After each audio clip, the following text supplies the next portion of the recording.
ომის დაწყება იყო შეცდომა აფხაზეთში. ეხლა ამას მე ეს უნდა დავწერო მე და სხვა შორის ყველაფერი მაქვს, აი ყველა დეტალი, ყველა წვრილმანი რა არ უნდა მომხდარიყო და რა მოხდა.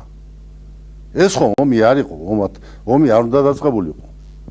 ეს იყო სამხედრო საბჭოზე, მაშინ სამხედრო საბჭო იყო, სამხედრო საბჭოზე მიღებული გადაწყვეტილება, ბატონ არძინბასთან შეთანხმებული, იძარცვებოდა მასიურად ეშელონები, თვალსწრები 12 ეშელონი გაიძარცვა, რომელიც მოდიოდა რუსეთიდან, საქართველოში, სომხეთში, აზერბაიჯანში და ასე შემდეგ და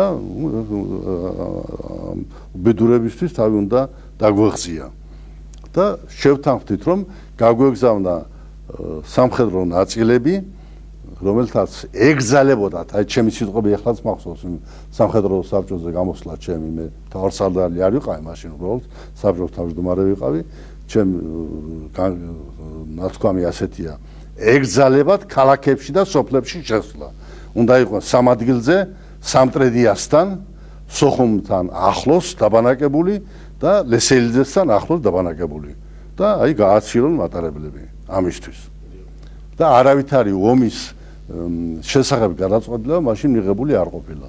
სამწუხაროდ, ვისაც უნდა შეესრულებია ეს, მან დაუშვა შეცდომა. შეცდომა დაუშვა, სხვა შორის უნდა გითხრათ, რომ მაშინდელი თავდაცვის მინის მე და ჯაბა იოსელიანი მთელი 2 დღის განმავლობაში ვეძებდით. სად იყო ვერ გავიგეთ, ხან დასავლეთშია, ხან აღმოსავლეთშია და ამ დროს პოლიცია შედის გალის რაიონში და იწყება სროლა, იწყება ბრძოლა. აი ესე დაიწყო ეს ომი.